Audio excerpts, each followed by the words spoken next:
जय हिंद साथियों, स्वागत है आपका एसपी सेल्फ स्टडी में। आज हम बात करने वाले हैं टेक्नीशियन की कट ऑफ कितनी जा सकती है। ग्रेड 1 की जो कट ऑफ है वह कितनी जा सकती है, एकदम डिटेल में बात करूंगा। और कितना फॉर्म फिल हुआ है सब कुछ इस वीडियो में बात करने वाला हूं। और टोटल फॉर्म फिल कितना हुआ है और वैकेंसी कितनी थी आपको ये पता ही होगा। और कंपटीशन कितना है, उपस्थिति कितने परसेंट रही थी बच्चों की, शिफ्ट वाइज बच्चों का एवरेज कितना रहा है, सब कुछ इस वीडियो में बताऊंगा। और कंपटीशन, रियल कंपटीशन कितना है, जेन्युइन कट ऑफ कितनी जाएगी और नॉर्मलाइजेशन कितने नंबर का मिल सकता है। देखिए आपके लिए बता दूं मैं, टोटल जो फॉर्म फिल हुआ है मेरे भाई, इसमें आरआरबी टेक्नीशियन ग्रेड 1 में टोटल फॉर्म फिल हुआ है 5,27,283। इतना टोटल फॉर्म फिल हुआ है, 5,27,283 इतना फॉर्म फिल हुआ है मेरे भाई।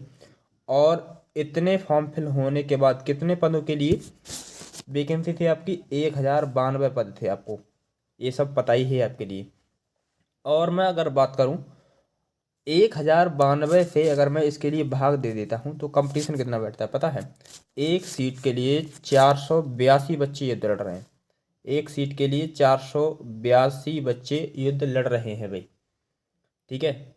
और कोई भी एग्ज़ाम सही मेरे भाई, कोई भी एग्ज़ाम सही, तो मान लीजिए कोई भी किसी भी एग्ज़ाम में 100 बच्चों ने फॉर्म डाला। अब क्या वो सभी बच्चे 100 की 100 बच्चे एग्ज़ाम देने चले जाते हैं? नहीं जाते हैं। 100 की 100 बच्चे, 100 की 100 बच्चे एग्ज़ाम देने नहीं जाते हैं। उनमें से कुछ ही बच्चे देने जाते हैं। किसी का छूट जाता है, ट्रेन छूट जाती है, किसी की बस छूट जाती है, किसी की गाड़ी ख़राब हो जाती है, इस वजह से वो एग्ज़ाम नहीं दे पाते हैं। और कुछ लोग कंपटीशन देख के डर जाते हैं। कुछ लोग सोचते हैं वैकेंसी है, नंबर आएगा ही नहीं, इस वजह से कुछ लोग नहीं भी जाते हैं मेरे भाई। तो आपके लिए बता दूं, जो उपस्थिति रही है आपके इस एग्ज़ाम में, 50% उपस्थिति रही है। 50% लोगों ने एग्ज़ाम दिया है। 5,27,382 लोगों में से 50% लोगों ने एग्ज़ाम दिया है। आपने मैथ पढ़ी होगी, 50% निकालेंगे आप, लगभग बैठता है आपका 2 लाख। 50% कितना बैठता है? 2,63,991 बच्चों ने एग्ज़ाम दिया है आपका, ठीक है। इतने बच्चों ने एग्ज़ाम दिया है।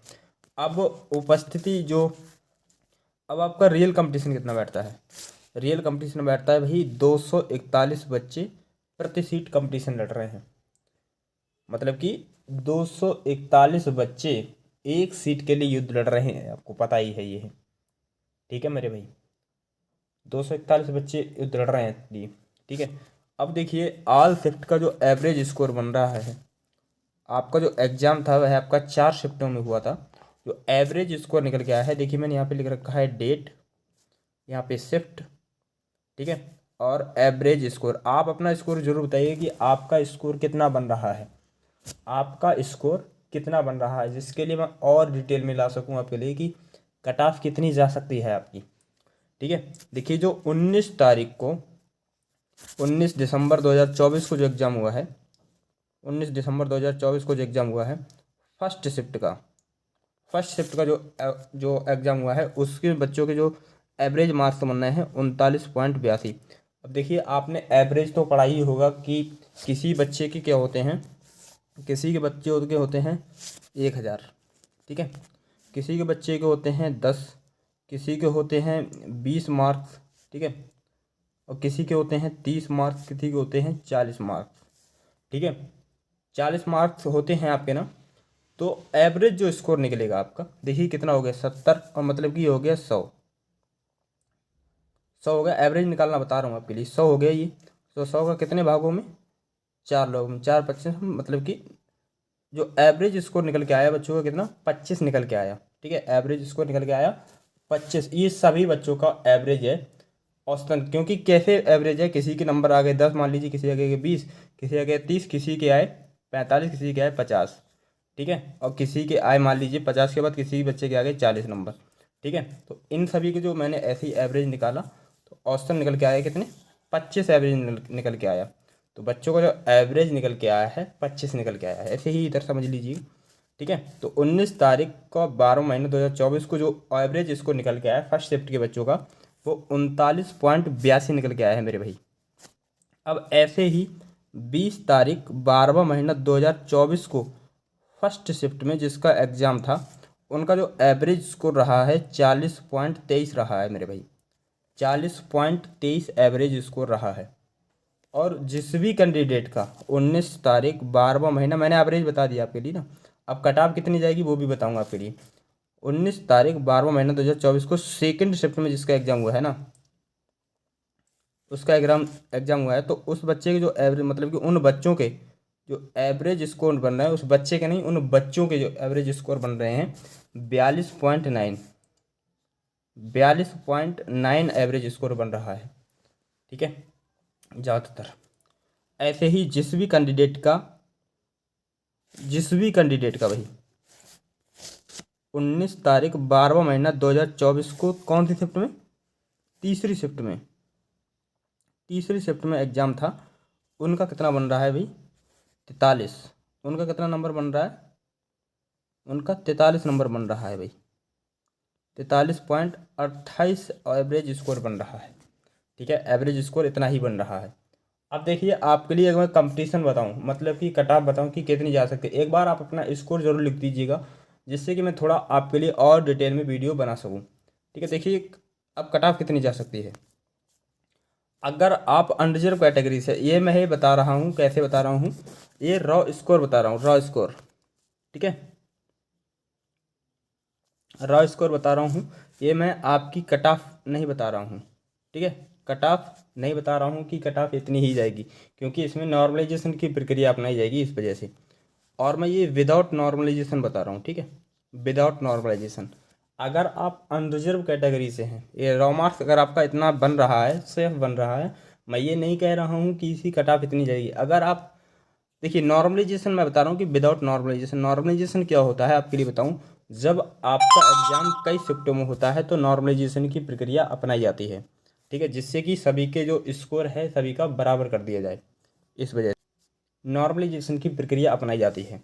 ठीक है, नॉर्मलाइजेशन कितनी, जब आपका एग्जाम कई शिफ्टों में होता है तो नॉर्मलाइजेशन की प्रक्रिया अपनाई जाती है। ऐसे ही आपका आरआरबी टेक्नीशियन ग्रेड 1 का जो एग्ज़ाम है वह आपका 4 शिफ्टों में होता है, तो इसमें नॉर्मलाइजेशन की प्रक्रिया अपनाई जाएगी। ठीक है मित्र, अब देखिए आपका अगर अनरिजर्व कैटेगरी से हैं, मैं ये अगर आपका नंबर इतना बन रहा है आंसर की के बाद, अगर तो आप अपने आप को सेफ समझिए, कट ऑफ आपकी 75 तक जा सकती है। मान लीजिए मैंने कट ऑफ बताई, मैंने रॉ स्कोर बताया 70, और 5 नंबर आपके बढ़ गए नॉर्मलाइजेशन की वजह से, तो आपका स्कोर हो भी सकता है सिलेक्शन। ठीक है, इसे ही सब बताना चाह रहा हूँ। देखिए अगर आपका बताऊँ मैं, अगर आपका अंडररिजर्व कैटेगरी से रॉ स्कोर जो है 69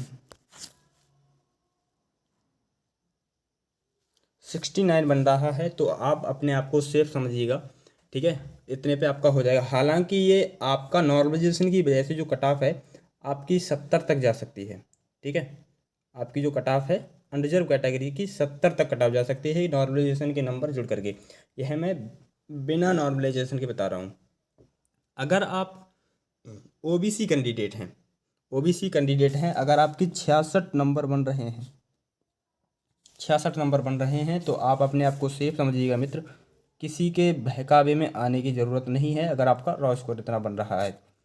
ठीक है, अगर आप ईडब्ल्यूएस कैंडिडेट हैं, अगर आपकी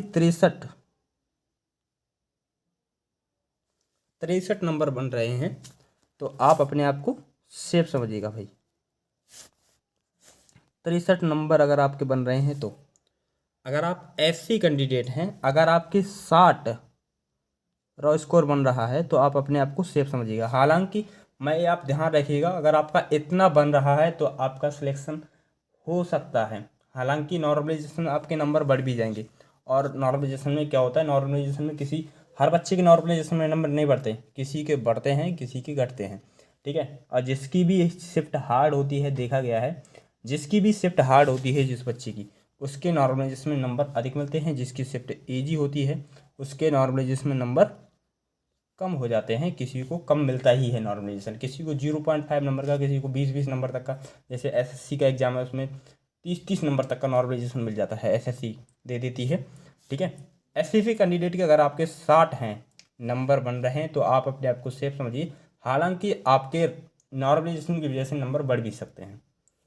अगर आप एसटी कैंडिडेट हैं, अगर आपके 58 नंबर बन रहे हैं, तो भाई अपने आप को सेफ समझिएगा, ठीक है। तो आप अपने आप को सेफ समझिए, इतना स्कोर अपने आप को सेफ रखिएगा। हाँ, आप अपना स्कोर ज़रूर बताइएगा कि कितना बन रहा है, ठीक है। मैं हर एक रिप्लाई देने की कोशिश करूँगा, सारा डाउट क्लियर करूँगा, अगर हो सका तो वीडियो के माध्यम से दूंगा जवाब आपके लिए, या तो मैं आपके लिए कमेंट सेक्शन में दे दूंगा, ठीक है, कमेंट में ही जवाब दे दूंगा। तो हाँ, अगर आपको ये वीडियो पसंद आई हो तो वीडियो को लाइक कर दीजिएगा और चैनल को सब्सक्राइब भी कर लीजिएगा, हम ऐसे ही अपडेट आपके लिए लेकर के आते रहते हैं। तो मैं मिलता हूँ नेक्स्ट वीडियो में नेक्स्ट अपडेट के साथ, तब तक के लिए बाय। जय हिंद, जय भारत।